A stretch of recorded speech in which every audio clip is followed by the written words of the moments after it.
has arrived. How you folks doing tonight? You know what? I don't normally do alligator shows under 55 degrees, so I hope you all appreciate this. Are you ready for a gator show? Yeah, that's what I want to hear. All right. Normally I'd say I'm going to have a lot of fun. I don't know how much fun I'm going to have today in this cold weather. How you kids doing? Yeah, you having fun at the fair? Eating all that good food? Spending all your mom and dad's money? Way to go, kids. Everybody, welcome here today to the Clay County Fair and the Swamp Master Alligator Show. My name is Jeff. I'll be your host, and I'm going to tell you and show you a little bit about some alligators I brought up here from Orlando, Florida, to be here in Spencer. So on behalf of my company, this wonderful fair, I certainly hope everybody's having a great time here today. Hey, before we go any further, I've been interrupting my show here a lot. I got to let everybody know that I'm a country boy from Iowa. I grew up here in Iowa. Well, that's the first time I haven't gotten a round of applause for that. That's cool. I grew up in Pleasantville, Iowa, 20 miles south of Des Moines.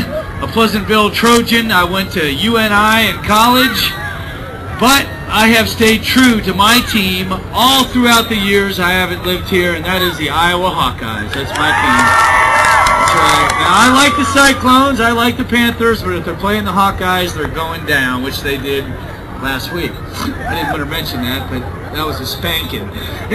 Yeah, you know, the alligator show that you're about to see here is sometimes hyped as a wrestling show. You may have heard that term. Being from the #1 wrestling state in the country, you know a little bit about wrestling, but in reality, in a real world, alligators don't know a darn thing about wrestling. In fact, if you give one the chance, they'd much rather just turn around, run the opposite direction. And this is true of all gators, whether they're born in the wild, like this one, or raised on a gator farm in captivity. I started my show 17 years ago at a little theme park down in Florida, grown into the small traveling show you're going to see today. I hope you enjoy it. No winner or loser. It's not man against beast. It's an educational show about the American alligator. And if you are an animal lover, as I am, you'll be happy to know at no time does any harm come to our gators during the course of the show.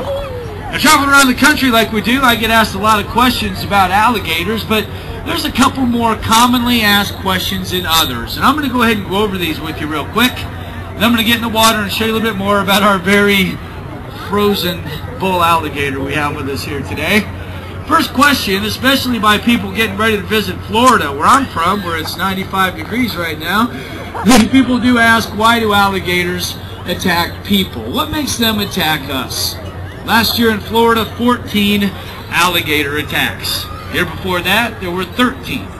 You have a better chance of going there on a vacation, going out on a lake all day, swimming, splashing around, and actually getting struck by lightning than you do getting attacked by an alligator. But there's three basic reasons why they might attack. And the first is a female. She has a nest of eggs or babies. She's a very protective mother.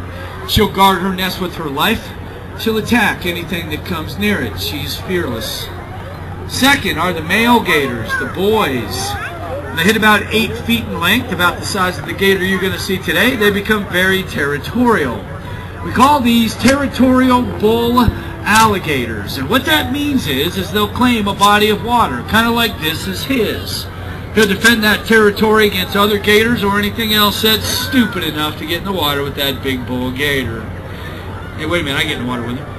Third, I'm going to be using a stick during the show. Never used to hurt or harm the gator, of course.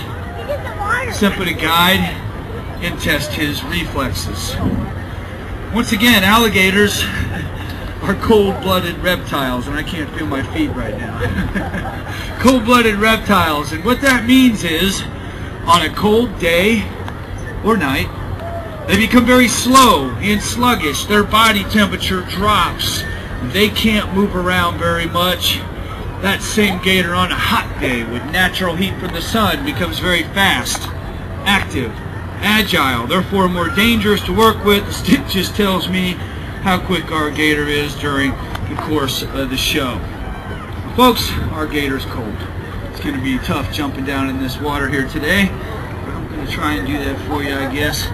And I told you every couple of weeks I get a new alligator for my show. The science behind this is after a couple of weeks of me handling that gator, that's just ferocious, jumping, snapping, just like I like him. That's what I do. He kind of figures out I'm not going to hurt him or kill him, and that same alligator will start turning and running away. Whereas I'm kind of known for bringing a pretty snappy gator. That's the kind of show that I like. Unfortunately, we're not going to get that one today. But when a gator does get cold like this, he tends to store his energy. He becomes a lot stronger, therefore more difficult for me to handle, as you're going to see here in just a couple of minutes. Now, we're going to try and get him out here, make him move around a little bit. He's not going to move much. I'm going to swim around a little bit. Then I'm going to try and catch him gently here in the pool so we can talk about him and look at his features just a little bit more. I'm going to take my time handling him, though. Cold gator will still bite you, and if he does, you'll hear everything I got to say. That's not good for the kids. All right, let's see if we can get him out here.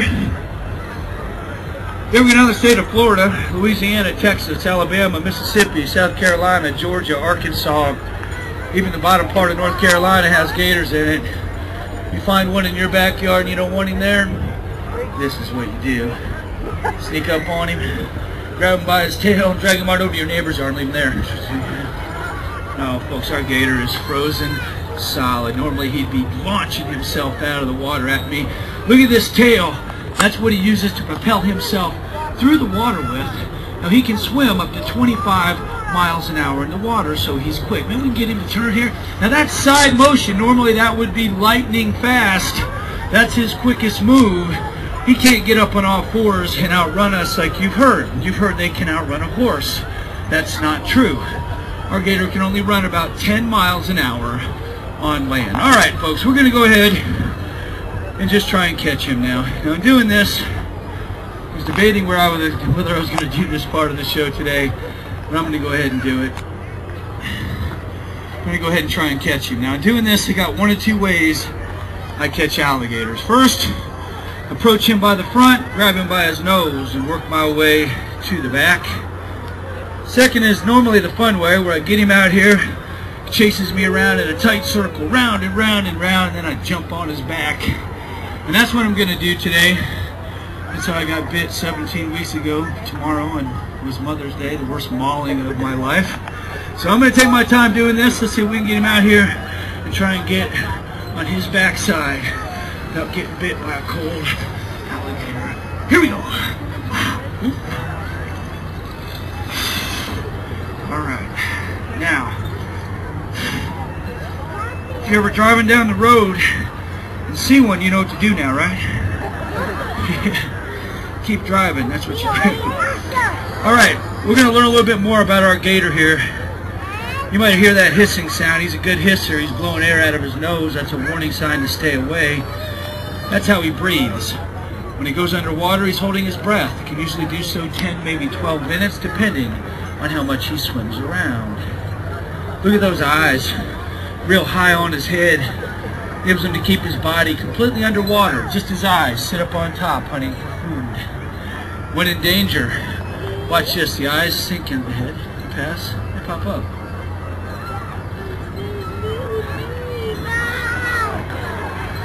So a quarterback got the idea for their headlights. Gator's brain sits directly behind his eyes. It's very small, about the size of a walnut. Temples, like our own, very soft, very vulnerable to a heavy head blow.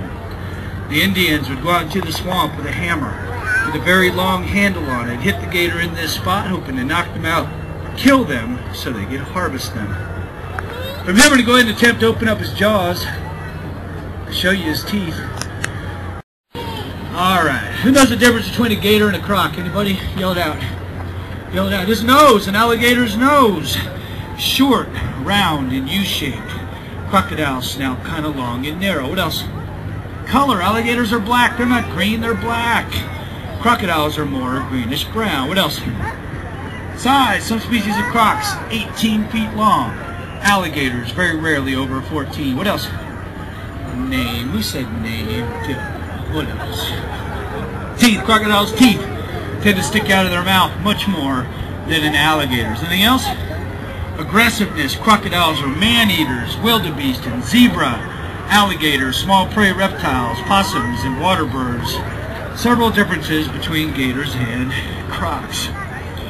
Alright, from here, I'm going to go ahead and demonstrate a technique brought to us by the Indians hundreds of years ago.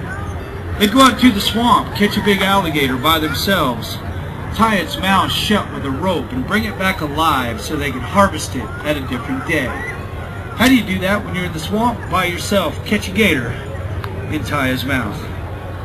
They came up with this very dangerous technique called bulldogging, where they would jump on the back of a gator, place that gator's jaws between their chin and their chest, let go, and tie that alligator's mouth shut. Now, I'm not going to tie it shut with a rope, but I'm going to try this. And if you have a camera, it makes a pretty good picture. He almost got me last weekend. This is called bulldogging. Let him go.